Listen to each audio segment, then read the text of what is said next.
Hello, welcome to my YouTube channel. I am Akshay. Today I will discuss election commission. आज मैं आप लोगों को इलेक्शन कमीशन के बारे में बताऊंगा। इलेक्शन कमीशन चुनाव आयोग कौन कौन से इलेक्शन करवाती है, आज मैं आप लोगों को बताऊंगा। इलेक्शन कमीशन से काफ़ी एग्जाम में क्वेश्चन आती है, तो आज मैं ऐसा क्वेश्चन का सेट लाया हूँ जिससे सारे इलेक्शन कमीशन के क्वेश्चन कवर हो जाएंगे। तो चलिए देखते हैं कौन कौन से क्वेश्चन हैं।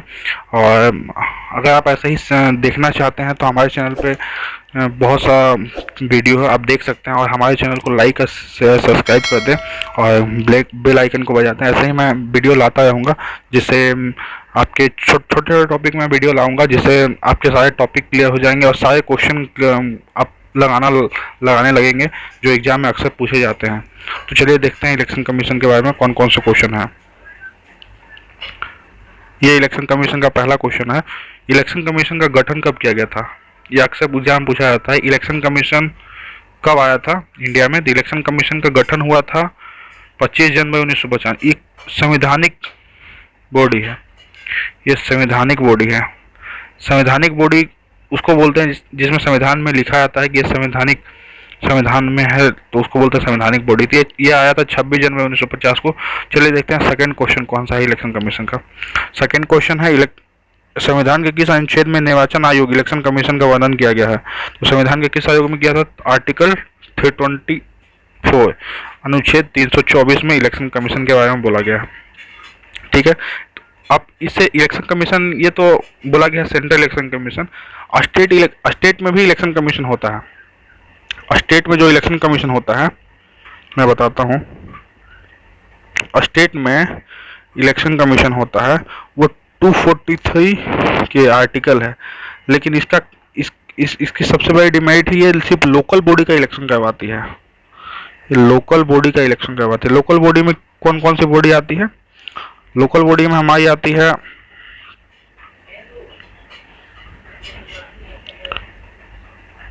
लोकल बॉडी में हमारी आती है नगर पालिका और नगर पालिका, पंचायत, म्यूनिसिपैलिटी, ये सब आती है लोकल बॉडी। ये इलेक्शन करवाती है 243 के में ये सब इलेक्शन करवाती है लोकल बॉडी। ऐसे 324 इलेक्शन कमीशन का अनुच्छेद। चल जाता है थर्ड क्वेश्चन पे। इलेक्शन आयोग के ऊपर किनके चुनाव करवाने का प्रभाव है? इलेक्शन कमीशन किन किन के चुनाव करवाती है? ये संसद के इलेक्शन करवाती है। ठीक है, राज्य के विधानमंडल का इलेक्शन करवाती है, राष्ट्रपति का इलेक्शन करवाती है। तो तीनों का इलेक्शन करवाती है, इसलिए उपयुक्त सभी इलेक्शन कमीशन इन तीनों का करवाती है। चलते हैं नेक्स्ट क्वेश्चन पे। नेक्स्ट क्वेश्चन है, निर्वाचन आयोग कितने सदस्य होते हैं? निर्वाचन आयोग में टोटल कितने सदस्य होते हैं? 3 होते हैं। वो 1+2 मेंबर होते हैं। ये होते हैं हेड, जिसे बोलते हैं CEO, और 2 होते हैं इनके अंडर काम करने पे। तो अभी हैं, चलते हैं नेक्स्ट क्वेश्चन पे। अभी हैं सुशील चंद्रा, यहाँ पे हैं सुनील अरोड़ा। ये आगे क्वेश्चन है, पिछले मैं देखता हूँ नेक्स्ट क्वेश्चन पे होगा। 1950 में अपने गठन से लेकर अब तक निर्वाचन आयोग एक सदस्य निकाय के रूप में कार्य करता था।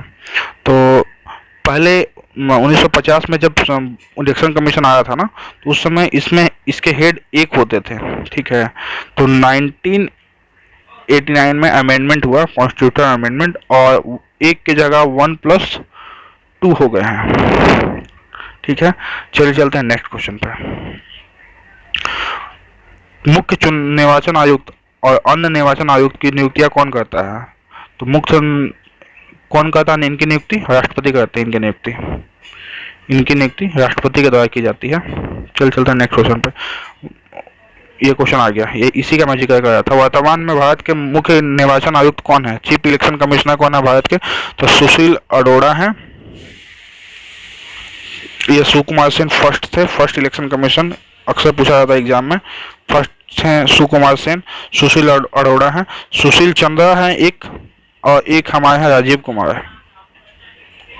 कुमार है। तो मैंने बताया था 1+2 है, तो 1 तो है सुशील अरोड़ा, 1 है सुशील चंद्रा, 1 है राजीव कुमार। चलते हैं नेक्स्ट क्वेश्चन पे। मुख्य चुनाव आयुक्त इलेक्शन कमीशन का कार्यकाल कितना होता है? इनका मतलब टेन्योर कितना है, तो इलेक्शन कमिश्नर का टेन्योर है हमारा 6 वर्ष या 65 साल, जो पहले हो जाए।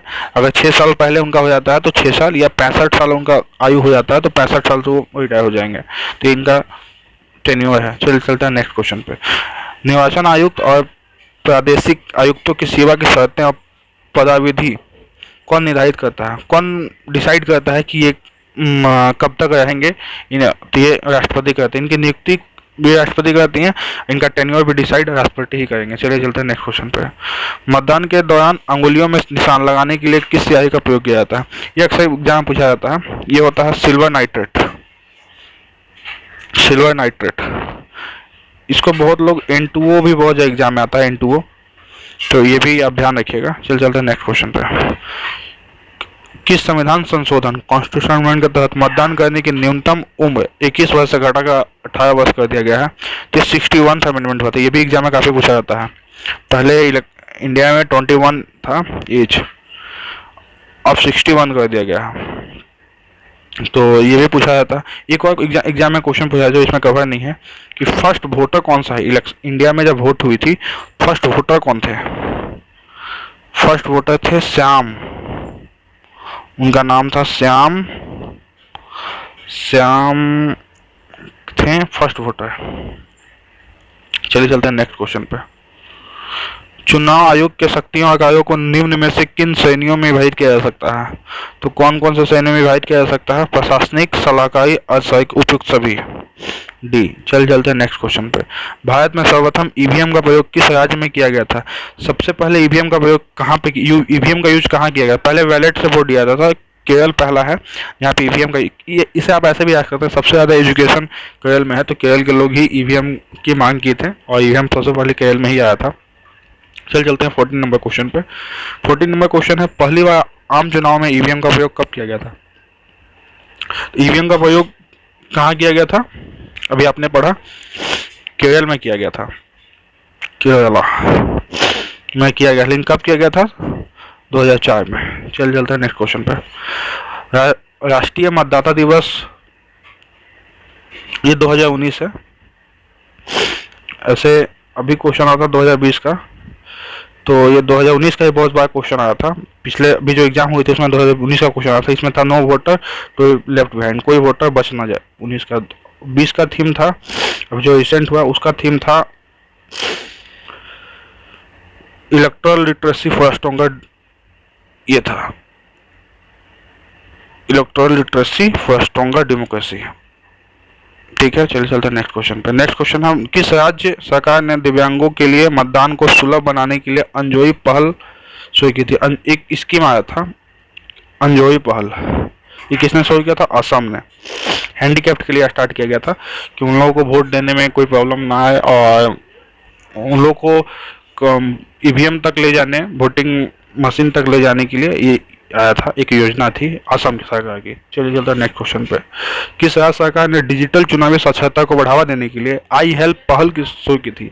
आई हेल्प पहल किसने शुरू की थी? असम सरकार, असम गवर्नमेंट आई हेल्प पहल स्टार्ट किया गया था। चलते हैं नेक्स्ट क्वेश्चन पे। देश का पहला वोटर पार्क कहाँ खोला गया? तो देश का पहला वोटर पार्क खोला गया था कहाँ? गुरुग्राम में, हरियाणा में गुरुग्राम है, वहीं पे खोला गया था। चलते हैं नेक्स्ट क्वेश्चन पे। हाल ही में सिविल एप्स किसके द्वारा लॉन्च की गई? तो ये सिविल ऐप लॉन्च की गई थी चुनाव आयोग के द्वारा। ये एक्चुअली ये काम करती थी कि सभी को निगरानी रखती थी कि वोटर कौन कौन से हैं और किन्हीं का डबल वोटर तो ना बन गया हो, इसका निगरानी करती थी सिविल ऐप। चलिए चलते हैं नेक्स्ट क्वेश्चन पे। निर्वाचन आयोग की सहायता के लिए किन्हें नियुक्त किया जाता है? सहायता के लिए उनके साथ आते हैं उप निर्वाचन आयुक्त, जो मैंने बोला 1+2, जो ये 2 में कौन है? सुशील अरोड़ा है, सुनील चंद्र और राजीव कुमार। चलिए चलते हैं नेक्स्ट क्वेश्चन पे। तो इतना ही क्वेश्चन था, तो आप लोग ध्यान रखिएगा, इतना ही क्वेश्चन है। और आप लोगों को ये अच्छा लगा इनिशिएटिव तो चैनल को लाइक करें, सब्सक्राइब करें और बेल आइकन को बजा दें। ऐसे ही मैं छोटे छोटे टॉपिक में लाऊंगा वीडियो। अभी मैं एक नगर पालिका का लाने वाला हूँ, नगर पालिका की सारी क्वेश्चन उसमें कवर हो जाएगी जो भी एग्जाम में पूछी जाती है। ये सब क्वेश्चन एग्जाम में आया हुआ है, तो आप लोग ये ध्यान रखिएगा, ऐसा ही क्वेश्चन नहीं है, ये इलेक्शन में एग्जाम में आया हुआ है। इलेक्शन कमीशन के जितने भी क्वेश्चन है मैंने करवाई, ये सारे एग्जाम में आई हुई है, तो आप ध्यान रखिएगा। और इतना, इससे बाहर कहीं क्वेश्चन इलेक्शन कमीशन का नहीं जाएगा, तो आप ये वाला देख लीजिएगा, तो आपका एग्जाम में 1 से 2 मार्क्स फिक्स हो जाएगा। चलिए, थैंक यू। चैनल को लाइक कर दो, सब्सक्राइब कर दो, धन्यवाद।